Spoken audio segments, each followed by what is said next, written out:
personajes como son. Las dos caras de la moneda. Con Galia Tonela. Muy buenas noches, bienvenidos a Las dos caras de la moneda.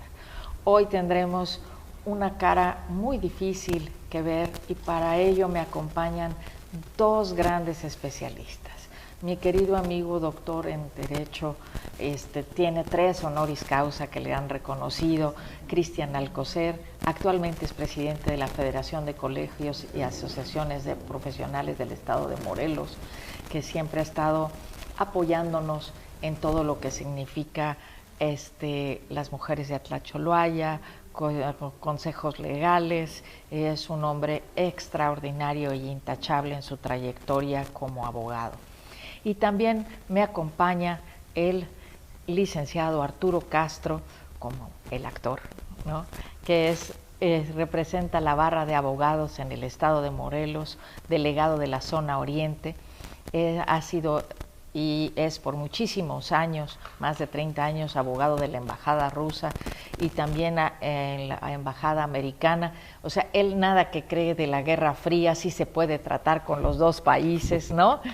¿Verdad? Y tendremos un tema interesantísimo, que es la prisión preventiva oficiosa y lo que pensamos de la formación de las prisiones actualmente en México. Muchísimas gracias por acompañarme.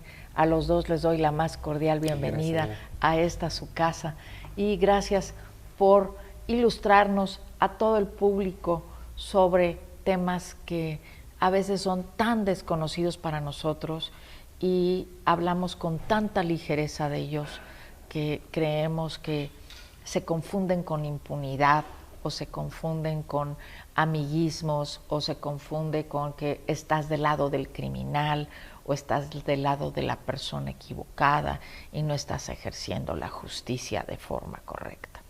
¿Me podrías decir en qué casos aplica, Cristian, la cárcel preventiva realmente? Claro que sí. Pues un gusto saludar aquí a tu auditorio, Galia. Quiero mencionar que había anteriormente en la ley, se especificaba, la ley venía en específico lo que es delitos graves y no graves. Cuestión que ahorita ya en la ley no existe. Hay un catálogo de delitos establecidos en el artículo 19, donde se establece que estos delitos de manera oficiosa tendrán la prisión preventiva. Caso que ahora se lleva a cabo. Pero, vamos a decirlo, estamos ahorita en el parteaguas, el día de hoy, estarán sesionando y ya van 4 de 11 ministros que dijeron que están en contra. Quiere decir que no va a pasar esta propuesta por parte del ministro. Tendrá que revalorarlo y en su momento tener que replantear cómo quiere que pase. Es buena, tiene sus pros y sus contras esta reforma que están proponiendo, cuestión que obviamente estamos de acuerdo que no tiene la facultad la Suprema Corte de Justicia de la Nación para llevar a cabo una reforma por cuanto hace a la Constitución. No es su facultad, no es su función. La función, para eso tenemos un poder legislativo y existe el equilibrio de poderes. Pero, por ejemplo, cuando nosotros entramos a una prisión, de forma inmediata se te cataloga de culpable, lo seas o no lo seas, aunque tengas que presentar tu juicio posteriormente. Tu reputación, tu personalidad queda completamente dañada. La gente en automático te llama criminal.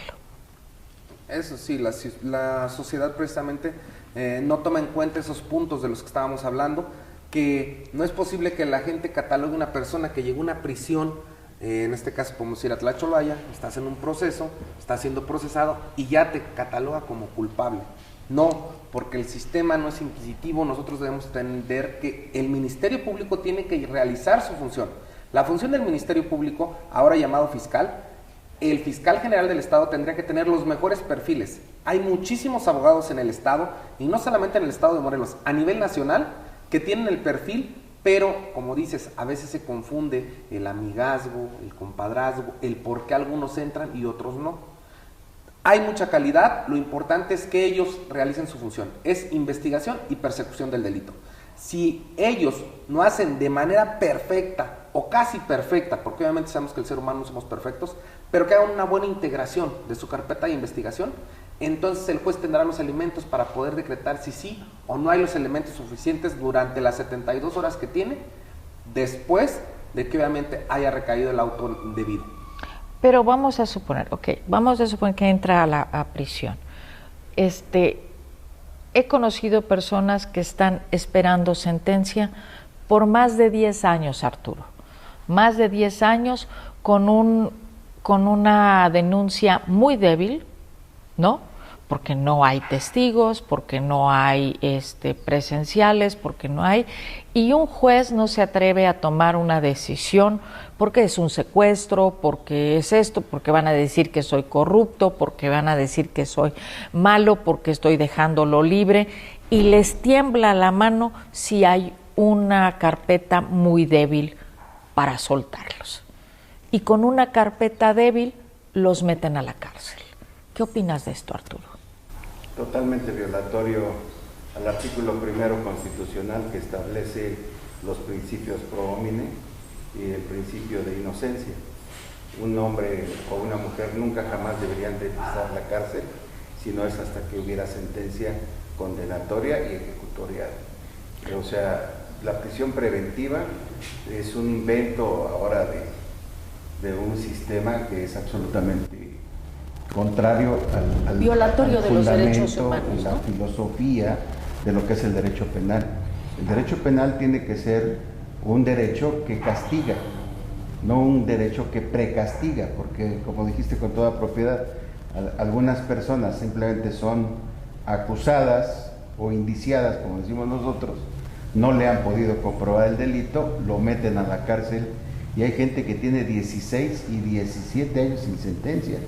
El caso de Florence Cassé u otros casos que... Bueno, y el pobre Vallarta sigue ahí, ¿no? O sea, Florence Cassé salió, pero él sigue ahí sin sentencia, ¿no? Ahí está el Vallarta, el señor Vallarta. Vallarta sigue ahí sin... Eso es lo que creemos los abogados en general. Es una violación flagrante a los derechos humanos. ¿Y qué podríamos hacer en ese sentido? Ahora, gente que no ha estado en una cárcel no podría entenderlo, ¿no? Yo he estado en una.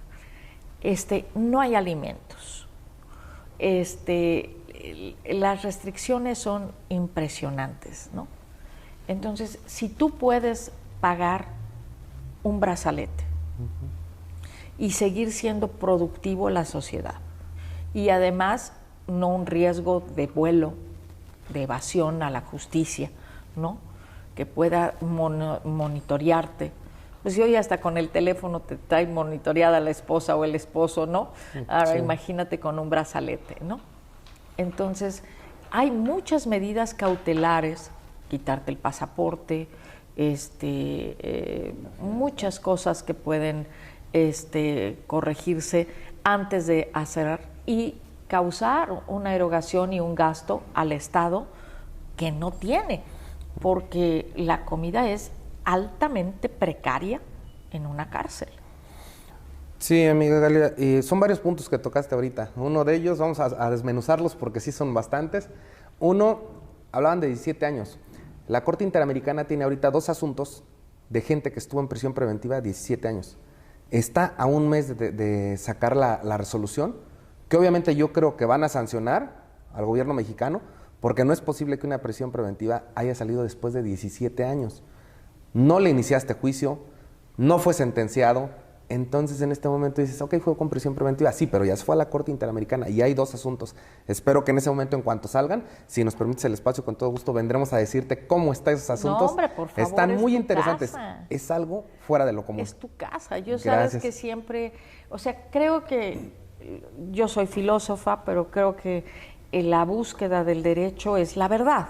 Gracias. Sí, no buscar un culpable y llenar un requisito y una estadística, ¿no? Es correcto. Es buscar la verdad. Se supone que eso es lo que tendrían que hacer los jueces.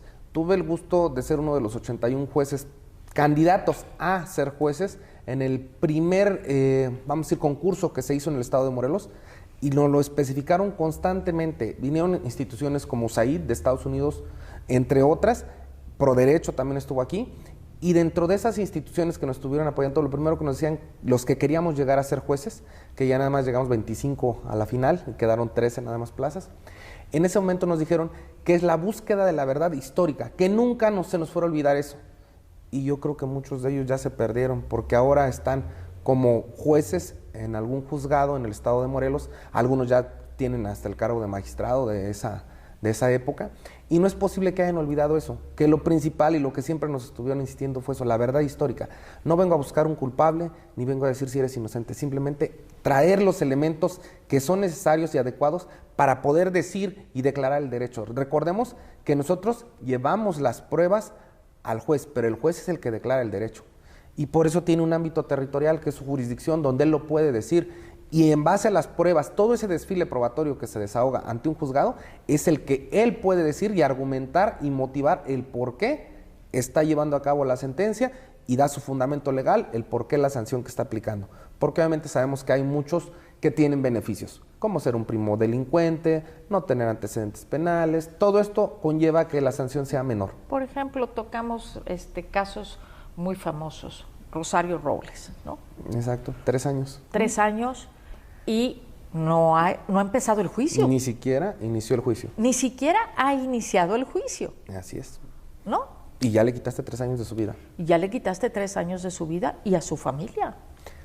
¿Cómo le va a reparar el Estado ese daño en caso de que salga absuelta? Entonces, imagínate, en ese sentido, es terrible, ¿no? Claro. Y estoy tocando el tema porque es una mujer famosa y que todo el mundo la conoce. Pero hay miles de Rosarios, ¿no? Sí, muchísimos desgraciadamente. Casos. Estamos hablando de mujeres que llevan más de 17 años sin sentencia. Llevan mujeres que llevan con la pérdida de sus hijos porque se los entregan al DIF, porque esos niños crecen solos, sin la madre. Entonces, por estar en el momento equivocado, en el lugar equivocado o siendo culpables. Quiero que quede claro que no estamos defendiendo el delito, sino los derechos que como todos ciudadanos debemos de tener. ¿Estamos de acuerdo? Es correcto, son los derechos fundamentales que establece nuestra Constitución. Exacto. No importa, no estamos viendo si son culpables o no somos culpables en este momento, sino los derechos que tenemos como seres humanos, ¿no? Ahora, buscar esa verdad, ¿de verdad es válido? ¿De verdad el Ministerio Público hace su trabajo? Esta propuesta que hace el ministro es una invitación hacia hacer un buen proyecto de trabajo, pero este proyecto yo creo que va escueto. Honestamente, para que 4 ministros vayan en contra de los 11, te habla de que es un trabajo escueto, pero bueno, prendió los focos amarillos para saber que ahí hay que ver qué vamos a hacer. ¿Qué es lo que se tiene que hacer? Precisamente exigir una calidad tanto al Ministerio Público, que vaya una carpeta bien elaborada y que el juez no tenga miedo ni al titubear y decir, ¿sabes qué? Este juicio no tiene los elementos, por lo cual se absuelve. O condenar cuando es necesario, pero hay que pedir calidad. No tanto la prisión preventiva es el problema es ese, que no se les exigía que tuvieran una calidad. Y ahorita esta propuesta es buena, pero modificándola. Si la quieren llevar de esa manera, yo creo que no van a llegar a buen puerto y el día de hoy a lo mejor se estará... puede ser que se deseche, una vez que se deseche pueden presentar otro proyecto, o en su caso el mismo ministro, al ver que van 4 votos en contra, que ya se pronunciaron en redes sociales, pues sería mejor llevar a cabo, desistirse de este proyecto, perfeccionarlo y presentarlo ya con obviamente todas las perfecciones y todos los cuestionamientos que hemos hecho otros profesionistas. No sé qué consideras tú, amigo, acerca de esto. Pues yo quisiera compartir contigo los antecedentes. El derecho penal mexicano se sustenta esencialmente en el derecho romano, en el derecho francés, en el derecho español y en el derecho mexicano. Pero a partir del Tratado de Libre Comercio, México suscribió un compromiso internacional con Canadá y Estados Unidos, por medio del cual va a permitir la alternancia de los partidos políticos en el poder, como lo estamos viendo, y va a permitir que el sistema judicial norteamericano se implante en México, que es un sistema que viene de Alemania, que viene de Inglaterra y que viene de Estados Unidos, que se llama Commonwealth. Entonces es el derecho de la costumbre. Entonces hicimos una copia de los derechos norteamericanos pero mala, porque en el derecho norteamericano no existe el Ministerio Público, existe la policía de investigación, son licenciados en Derecho. Entonces el primer respondiente normalmente es un policía muy altamente calificado en las leyes y tiene la obligación de custodiar el origen del delito, obviamente su cadena de custodia, y de llevarle estos elementos a un fiscal. Ese fiscal prepara los elementos constitutivos del tipo penal y la probable responsabilidad se los pone a disposición de un juez. Y como decía, con toda propiedad, existe la posibilidad de que o te dictan medidas preventivas, que puede ser desde un brazalete, puede ser una fianza, una caución, incluso con gente que no tenga dinero, dos amigos, compadres pueden decir yo respondo por él con mis bienes, y entonces evitaríamos esa prisión punitiva, que ni siquiera ha sido demostrada la culpabilidad del individuo, y que lo tengamos en una cárcel por 1 o 17 años. Claro. Entonces estamos violentando drásticamente sus derechos humanos. Y además, ¿de qué nos podemos sentir orgullosos? Tenemos el 98% de impunidad en este país. Tenemos ya ¿cuántos años con el nuevo sistema? Más de 10 años ya con el nuevo sistema. Y en lugar de ir progresando, estamos parados. Tengo muchas preguntas, pero tenemos que ir a unos cortes comerciales. ¿Sí? Claro, sí. Hola, en Ciudad y Campo quiero invitarlos a que conozcan lo más importante del ámbito rural y del ámbito urbano. Síguenos todos los miércoles a las 5:45 de la tarde en las redes sociales de lo de hoy Morelos y en el canal 10.1 de televisión abierta Dix Televisión.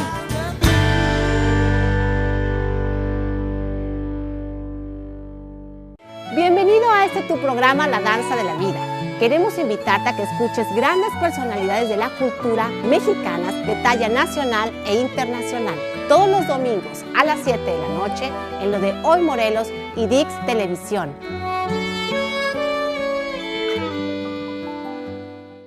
Lo más relevante de la información local y también del acontecer de la vida diaria lo vas a encontrar aquí. Síguenos a través de nuestras redes sociales de Lo de Hoy Morelos en nuestra segunda emisión de 2 a 3 de la tarde y la tercera de 8 a 9 de la noche. Por supuesto también en el canal Televisión Abierta 10.1 Dix Televisión. Bienvenidos a Estampa Morelos. Este es un espacio donde estaremos recibiendo a diferentes personalidades que nos contarán toda su vida y además sus más profundos recuerdos. Síguenos a través de las redes sociales de Lo de Hoy Morelos todos los miércoles a las 6:45 de la tarde y también el canal 10.1 Dix Televisión.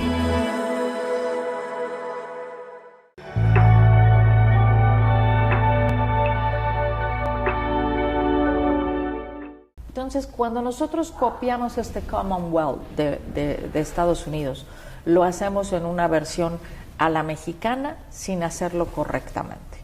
Y en esta transición, pues ha habido mucha gente que no está preparada para recibir esta transición.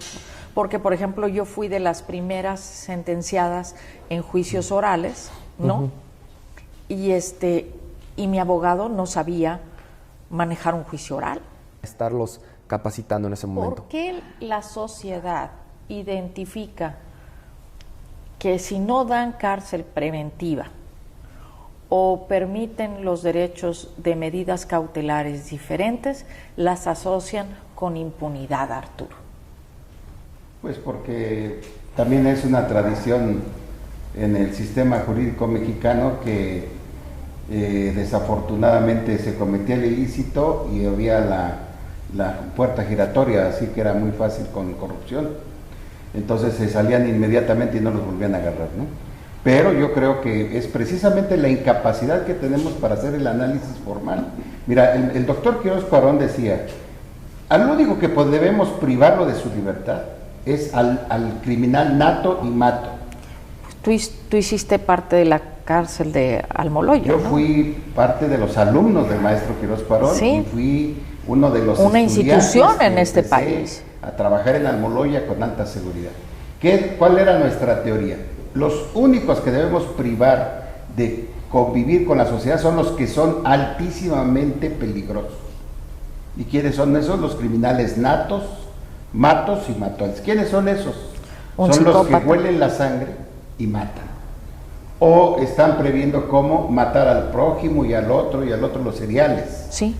Sí, Esos son a los únicos que deberíamos de sustraer de la sociedad y hacerles un lado. Porque incluso el criminal de cuello blanco, o sea, no puede haber un fraude si en una persona no se dijo engañada, ¿no? Es como si yo ahorita te quiero ofrecer un Mercedes-Benz en 2,000 pesos, ¿verdad? 2024. ¿Cómo vas a creer eso, no? Entonces, ¿quién es el defraudador? Comete el delito de fraude, el que aprovechándose el error, el dolo, el engaño o la mala fe obtiene lucros indebidos.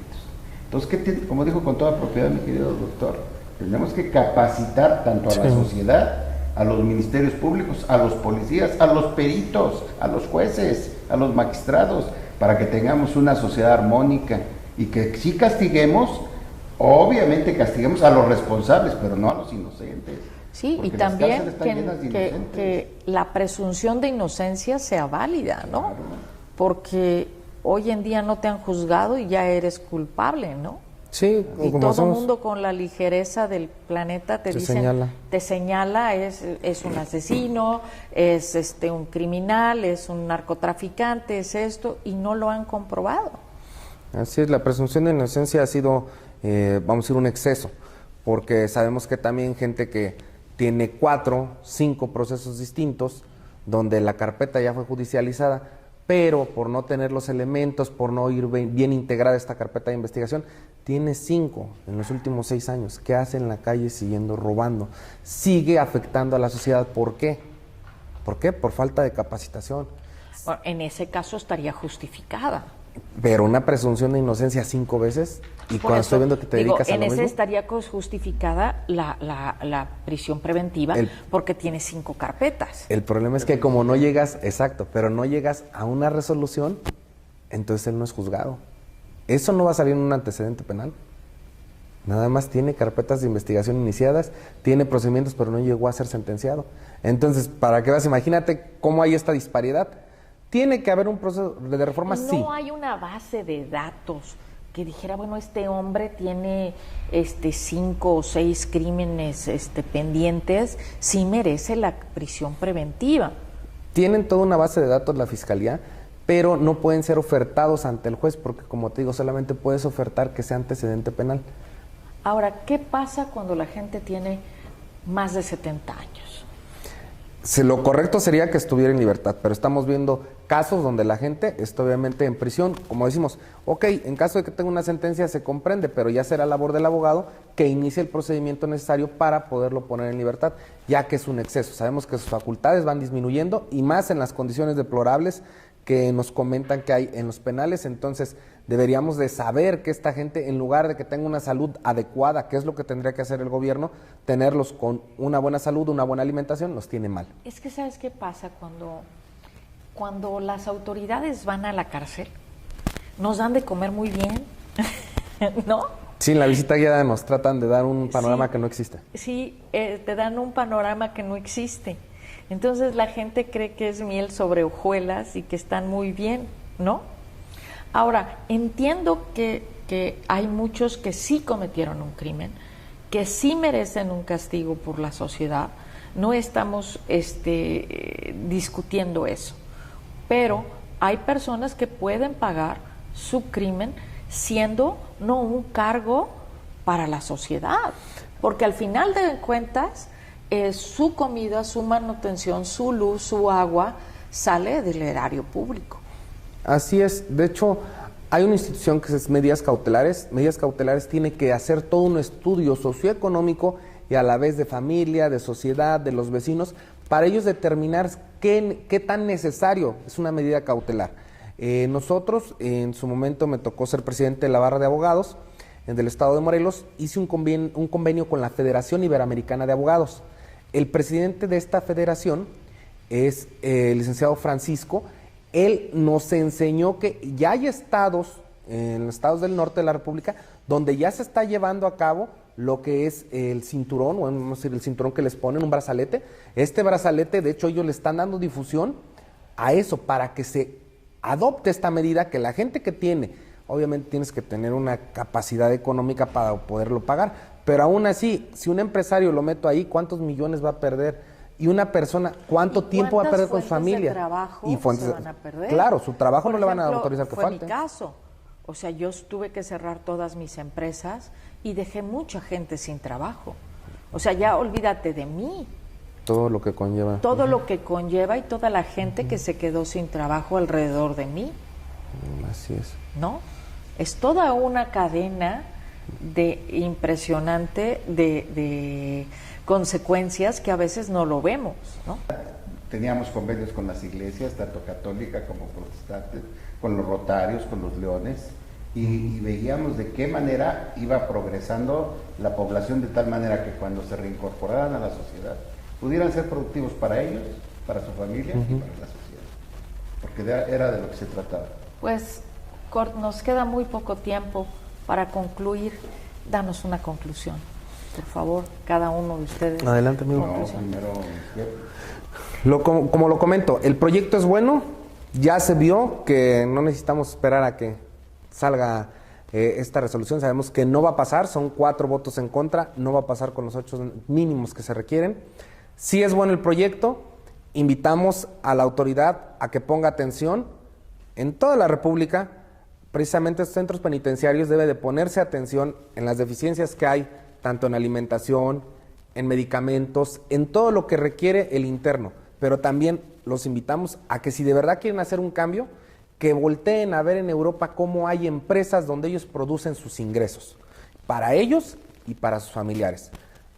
Que este brazalete que se está dando se le dé mayor difusión, y quien tenga acceso y pueda pagar, obviamente, porque sabemos que es un poco alto el costo, que se les dé ese acceso, que no se esté negando estas medidas que obviamente si están, es para eso, para que esa persona no se vea tan afectada, su familia y él, mientras hace su trabajo un fiscal, en este caso por medio de la carpeta, que se exija un rendimiento que debe ser pulcro, que vaya bien hecho, y que los jueces los invitamos a que recuerden que su compromiso al protestar el cargo es con los ciudadanos.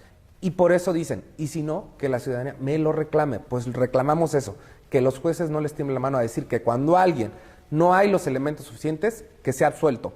Y también cuando sea condenatoria la sentencia, pues obviamente se puede llevar a cabo, pero si no es un delito que amerite, porque ahora recordemos, artículo 19, delitos de alto impacto, ya no son delitos graves, sino graves. Ya en la ley no especifica esto. Los invitamos a eso y gracias a todo tu público por habernos dado el tiempo. Arturo. Pues muchas gracias por darnos esta oportunidad, y efectivamente, como dice con toda propiedad, que cuando un juez, un magistrado, un ministro protesta a cumplir y hacer cumplir, ¿qué debe de cumplir? La Constitución, no los mandatos de un solo hombre. Que tenga el resguardo, el amor, el respeto a la vida humana, a los derechos humanos, y que se ajuste a lo que dice la Constitución. Que no hagamos malas copias de lo que están haciendo en otros países. Cuando yo tuve la oportunidad de ver esto, acuérdate que había un Plan Mérida. El Plan Mérida consistía en dar un montón de millones de dólares para que capacitáramos a policías, a ministerios públicos, a fiscales, a peritos. Y ese dinero desafortunadamente no sabemos a dónde se puede dar, y por eso es que tenemos esa gran deficiencia, por la corrupción que desafortunadamente todavía prevalece. No tenemos los ministerios públicos, ni los fiscales, ni los policías, ni los peritos adecuados a lo que es la verdad de un país tan gigantesco y tan hermoso como es México. Muchas gracias. Pues muchas gracias al público. Yo les dejo de tarea que analicen qué es lo que estamos haciendo, una nueva construcción de una nueva sociedad, que tenemos que ser mucho más abiertos y entender que sí queremos, estamos cansados de la violencia, estamos cansados de ver crímenes, pero a veces la cárcel no es la respuesta. La respuesta es una segunda oportunidad, ¿no? Muchísimas gracias, nos vemos la próxima semana en Las Dos Caras de la Moneda, y esta fue la otra cara de la justicia y la prisión preventiva. Muchas gracias.